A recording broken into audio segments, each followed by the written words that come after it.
जय गुरुदेव।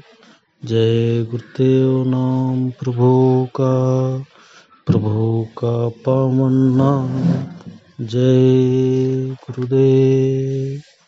परम संत बाबा जय गुरुदेव जी महाराज सत्संग सुनाते हुए बताए, शाकाहारी सदाचारी बाल संघ पत्रिका के द्वारा मन और सूरत दोनों को धोने के लिए शब्द चाहिए। जब एक शब्द सुनाई नहीं देता तब तक सूरत और मन धोए नहीं जा सकते।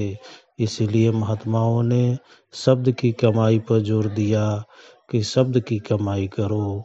शब्द कोई भी हो, यह मन और सूरत को धोएगा। अंदर के सभी शब्द मन और सूरत की धुलाई करते हैं। शब्द सुनाई पड़ने लगे, आने लगे तो छटाई होती है। ऊपर के शब्द जब सुनाई पड़े, स्वरूप में मन टिके, कभी 5 मिनट ही सही, तब रस आता है। लेकिन इसके लिए लगन होनी चाहिए। लगन रहती है तो मन बुद्धि चित्त सही काम करते हैं। लगन ना लगे तो नहीं करे। कभी 2 मिनट बैठे गए साधन भजन में, कभी 5 मिनट मेहनत से लगा रहता है, उसका काम हो जाता है। लगन भी नहीं, इच्छा भी नहीं, तो ऐसे काम नहीं होगा। सूरत और मन को शब्द साफ करता है, दूसरी कोई तरकीब नहीं। शब्द में प्रकाश भी है, शब्द से ही प्रकाश निकला। शब्द नहीं होगा तो प्रकाश नहीं। शब्द से मंजन होना चाहिए। अपनी उन्नति, अपनी तरक्की अपने आप साहस से होती है। सूरत में उत्साह रहे, लगन, लापरवाही, सुस्ती, काहिली, जाहिली का काम नहीं। वह साधक के लिए नहीं। सत्संग सुनकर लगन लगा ले। लगन लग जाए तो सुनाई देने लगे मन की भाग दौड़ों के।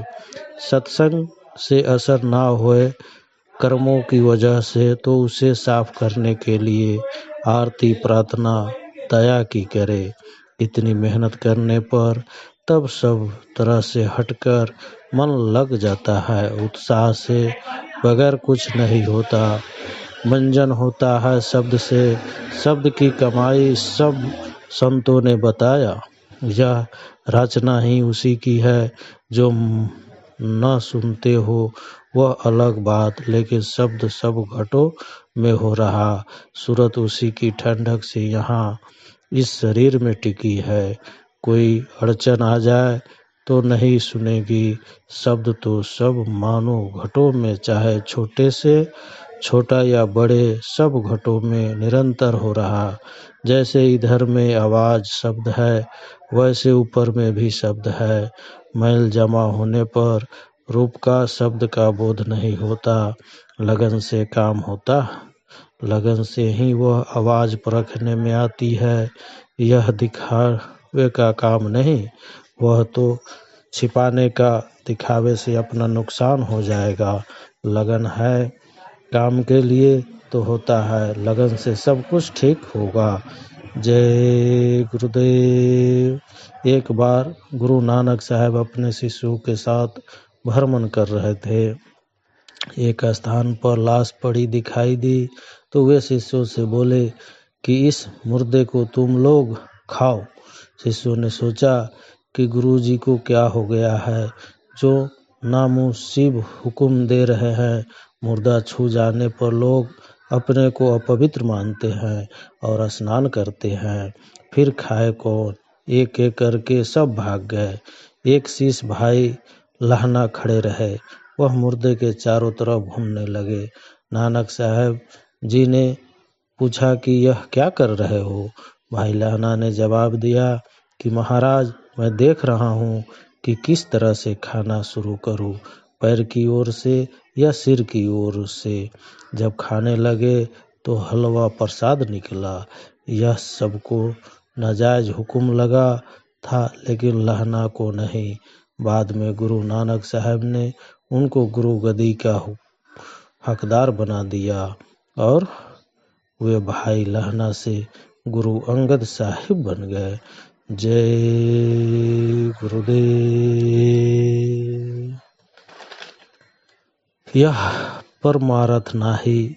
एक पढ़े लिखे काफी विद्वान सज्जन से मेरी मुलाकात हुई। बाबा जय गुरुदेव की चर्चा ही उनका मुख्य विषय था। उन्होंने प्रश्न किया कि बाबा जी जो कुछ भी सुनाते हैं भगवान के लिए वह सत्य है। मैंने जवाब दिया कि हाँ बिल्कुल सत्य है। दूसरा प्रश्न था आपको अनुभव हुआ? मैंने कहा कि मैं बता नहीं सकता क्योंकि यह मेरे अधिकार क्षेत्र के बाहर है। बाबा जी बताते हैं तो अनुभव भी कराते हैं। आप उन पर विश्वास कीजिए और स्वयं अनुभव कीजिए। फायदा तो आपको तब होगा अनेक मोड़ों से गुजरता बातों का सिलसिला आकर टिक गया कि परमार्थ है क्या। ऐसा प्रश्न प्राय हर जिज्ञासु या नाम व्यक्ति को परमार्थ से अनजान है सत्संगियों से करता ही है। इसका एक उत्तर स्पष्ट यह है कि बाबा जी मंच से नामदान देते हैं, सब कुछ बताते हैं, समझाते हैं, पर यह भी कहते हैं कि तुम इसे याद कर लो पर तुम किसी से बताना मत, नहीं तो उसका कोई फायदा नहीं होगा पर तुम्हारा नुकसान हो जाएगा। इसीलिए कभी बाकसबाजी मत करना। बाबा जी तो प्रत्येक नामदानी सत्संगी को साफ समझाते हैं पर यह मन सबके साथ लगा हुआ है। झूठे अहम में मान बढ़ाई के भ्रम जाल में जो लोग अपनी सीमा का अतिक्रमण कर देते हैं उन्हें बाद में पछताना ही होता है। दिन दुनिया दोनों ही गंवा देते हैं। प्रसंग उठा है तो कहना ही पड़ेगा कि सत्संगियों को भी किसी सत्संगी को गिराने में सहायक नहीं होना चाहिए। बड़े अच्छे वक्ता है, बाबा जी के आसपास रहने वाले हैं।